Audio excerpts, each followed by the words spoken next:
formalize some places for stops and maybe pullouts, maybe not. That's kind of what we're working through right now. Sure. And so, that 3-lane cross section with 1 travel lane in both directions and center turn lane is what we're really working off of from the city's TSB to move this into a facility plan and have a more detailed design for the corridor. Nice. Yeah, we're excited. Go ahead. I'm sorry. Yeah, no, I was just going to say, we're about halfway through the project right now. So we've done, a lot of traffic analysis to, make sure this concept works within our levels of congestion in the Oregon Highway Plan, as well as how bikes and peds are affected throughout the corridor. We have this term called bicycle level of traffic stress. It basically just shows how stressful it is to get down the corridor and what kind of chances cyclists have to take, as well as people going to bus stops on their bike or walking to bus stops. And so we look at all this and pull this together and use this to support our recommendation from the analysis side. Excellent. What we're getting ready to do is we have a couple of alternatives, and I'll let you ask some more questions before I jump into those, but sure. We came up with a couple alternatives and we'll go out to the public and see what they think. Well, that's going to be exciting to hear a little bit more about those. And back to the cycling, I'm so happy to hear you talk about cycling and that it seems to be a very high priority on there. I cycle up and down here, this very, very portion, at least about a dozen times during the summertime, just either for fun or sometimes I like to get out there and see how long it would take me to commute from where I'm at here in Warrenton all the way down to there. But it is a little unnerving. I'm very comfortable riding my bicycle along with traffic and so forth, but it doesn't feel very protected, So part of that protectiveness that I'm going for is just one of the things is knowing that ODOT and yourself, when you plan and you're thinking about these things, you're thinking about cyclists. So I really appreciate that because I believe that's a great way we're going to be moving forward with transportation in general as an option is using bicycles. So we have to make sure that as we're moving forward and planning for these projects moving forward, we have to do, definitely think about the bicycles. So thank you very much for that, Ken. I appreciate it.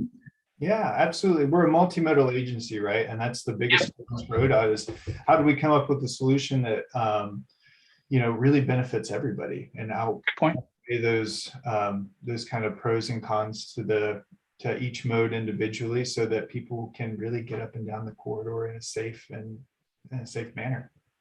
Good. Excellent. So, well, go ahead and continue. Or Kathy, you're back. So what's going on? I'm back, and I apologize for that interruption. And I just want to let Facebook and YouTube world know that we may have missed the beginning of this, but we'll make sure to repost the whole thing in its entirety. I don't know what technically was going on with the technical goblins in the computer this morning, but we'll get that fixed. The outburst at my house was a dog, not the goblins. So we got that under control.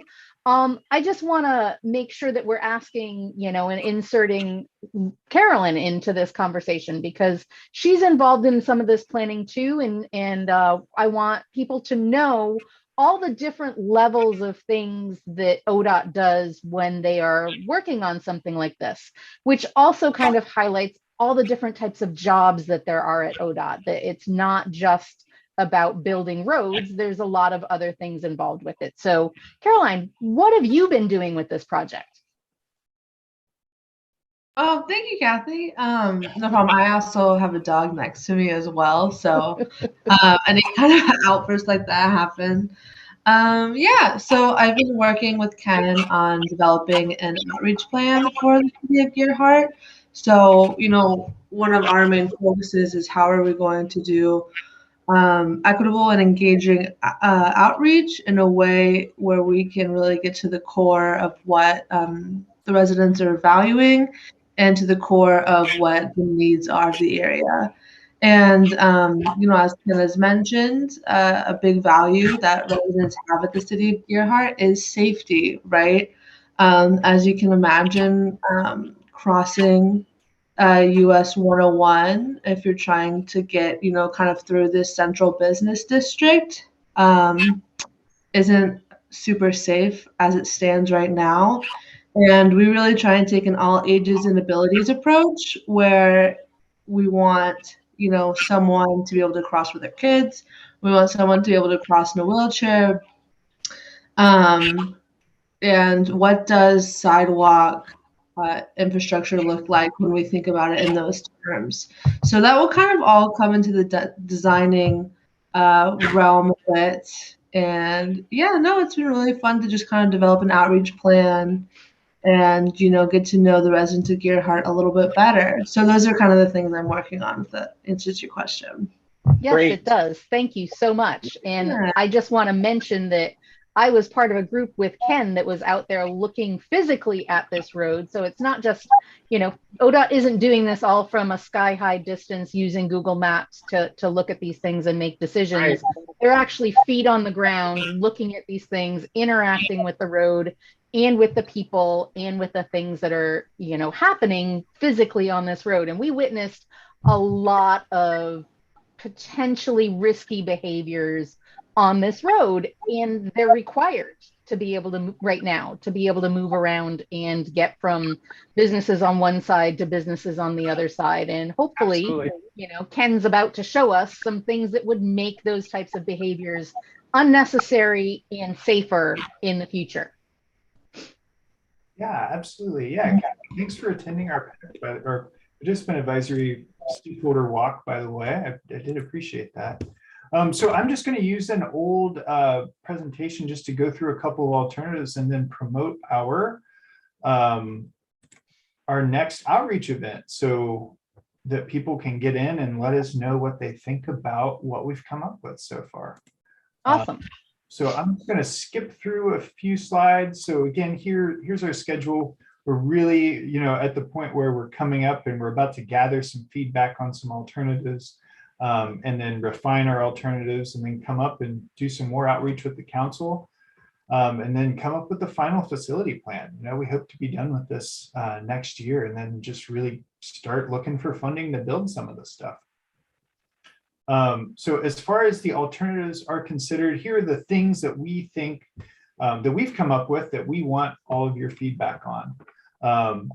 So we have two alternatives as a cross section, right? So closer throughout the corridor, right? So we have what we call a roadway reconfiguration, where we have one travel lane in each direction, the center turn lane, that helps people get into the businesses and residences that live across and up and down the corridor.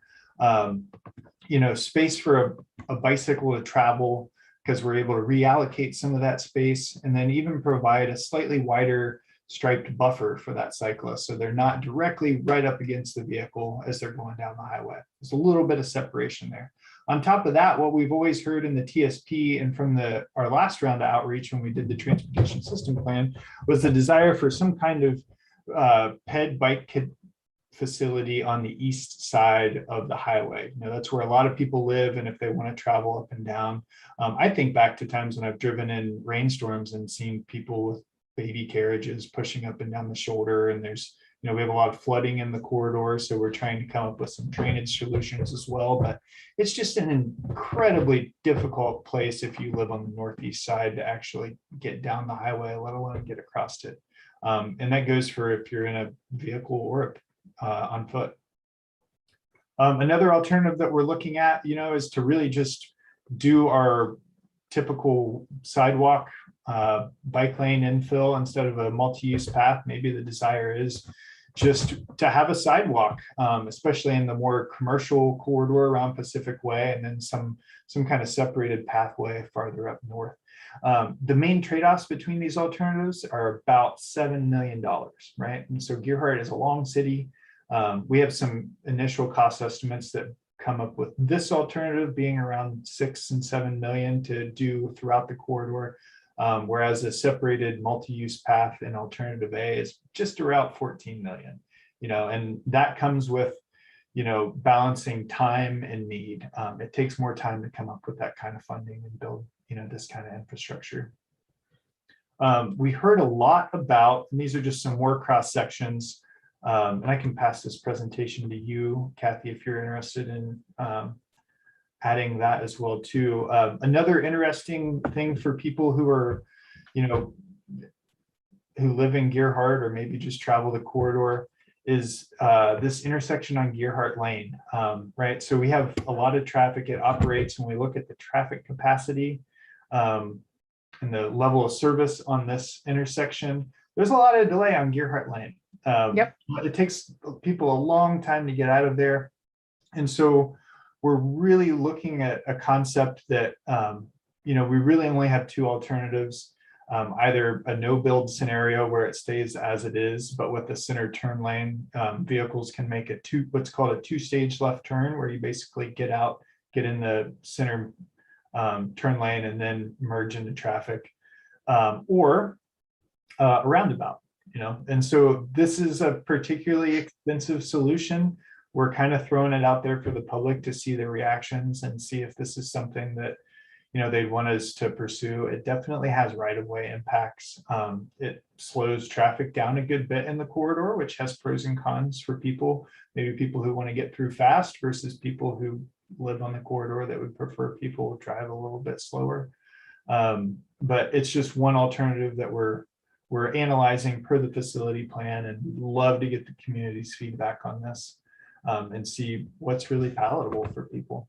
So Ken, on that plan, you said that there's a difference between, that there'll be a split between people that want to get through fast and potentially people in the community that just want things to slow down and be safer.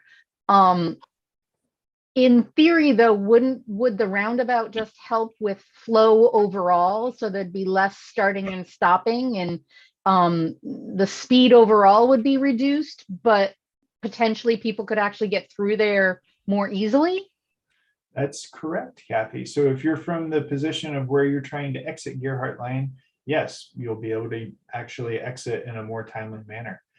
There's pros and cons to both alternatives, right?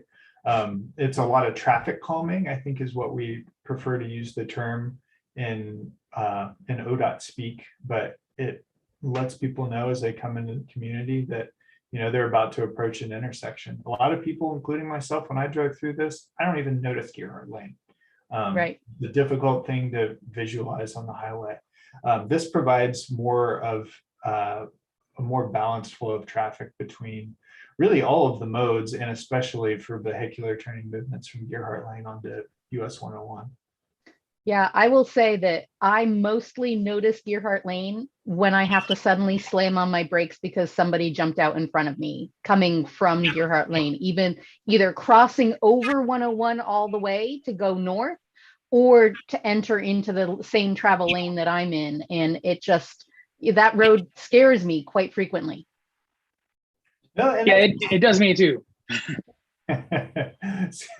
I would love to make a word cloud someday about how people feel about transportation, and just scary, terrifying.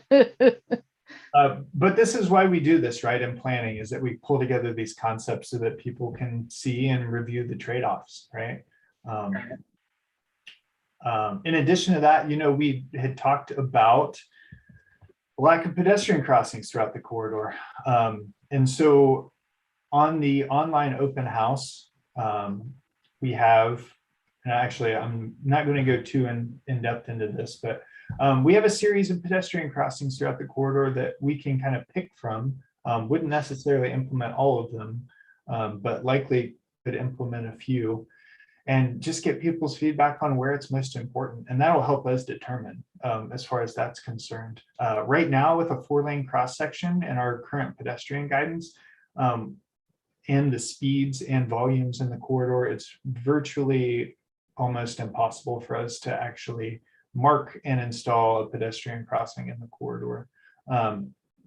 Redesigning the striping has been proposed, gives a ton of options for us to actually create a few pedestrian crossings. Yeah, I think overall, that's going to continue to be an important thing going forward. Yeah, it's really neat the way you look at a variety of things. I mean, you look at the roundabout. That's a very big intrusive project in a positive way, I'm just saying it. But you look at restriping, right? Restriping is I see that done all the time where you have something that might not work and you restripe it and it works, right? So it's really neat that you look at all those and you give that option out to the community to make a determination on what they want. So that's pretty cool to see the difference between the two. Oh, thanks, Jason. Yeah, we absolutely want to have things that are implementable, right? Mhm. Roundabout here, likely implementable, but it has right-of-way impacts. It's super Yep. expensive. Striping, as you mentioned, that's something we can do. We can hydroblast the striping out, do a slurry seal to cover up the marks, and then install new retro reflective striping. Right. Excellent. Hey, there's that word, Kathy, retro reflective. Yeah, we love the I was wondering if I was going to retro-reflective hear that. things. So That's awesome. I know we're coming to the end of our time, so I want to make sure that we are getting out the information for how people can be involved with this and how people can see what some of these plans are and then how they are able to interact with the plans, and or suggestions or input of whatever variety. You showed us the timetable of where we're at in the schedule of things, and we want to make sure that we're giving people access to the online open house that you mentioned, and also want to mention that those things are available not just in English, but they're available to respond in Spanish, right? Correct. Yeah. And so we will have a flyer. Right now, I just have one in English, but we will have flyers in Spanish as well too. Basically, we're going to promote this, try to promote it on social media. Kathy, I can give you some social media posts with the link as well too. Excellent. So everybody out there in Facebook and YouTube land, keep an eye on these spots for more information, and there'll be some more flyers.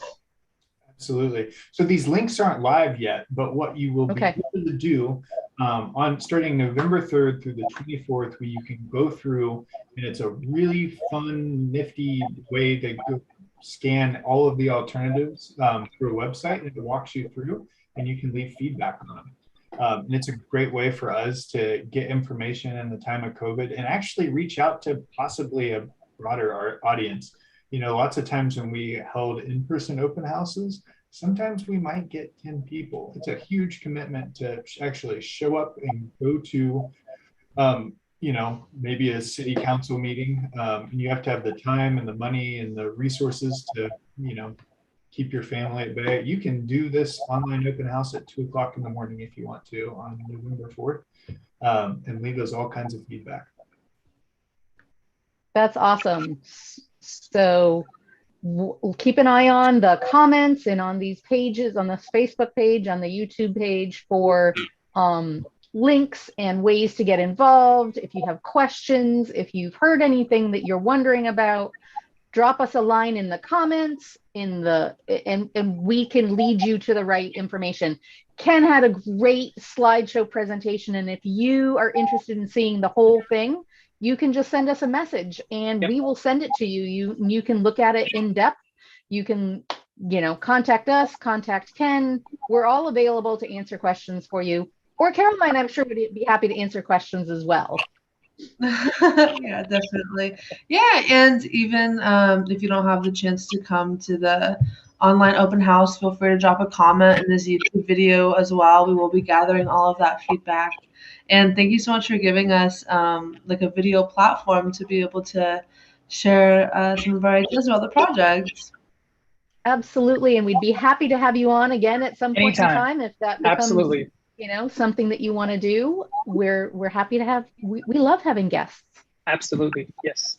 Well, I really want to thank you, Ken and Caroline, for coming on. It's been a pleasure having you, and great information, and definitely information that this community really needs to look at and engage in, and I hope that definitely happens. And thank you for coming on this show to help us be a part of that, Ken and Caroline. So we definitely do thank you for that. And Kathy, I hope the rest of your day goes well there. You got the dog and hanging out, but you got a lot of things going on, but I hope everything works out. But I think we're right up to the end of our show there. Do you have anything else you'd like to share? I say thank you too, and I appreciate you both. I'm happy to come back anytime. This is a pretty cool thing you have going on here. Yeah, we like to keep it light and informational. So, anytime you want to get the word out about something, you just drop us a line and we'll pop you in our show. We're happy to have you. Absolutely. Okay, everybody. Well, thank you very much. Kathy, have a safe weekend. Everyone be safe by being seen, please. Careful driving around out there in all this weather that we have. So take care. Have a great weekend. And thank you, everybody, for watching the show. We appreciate it. Yes, the weather report says we're going to have a little bit of a break. Get your rain gear ready so that you're ready to go for when the next weather strikes. There you go. Okay, take care, everybody. Thank you. Bye, all.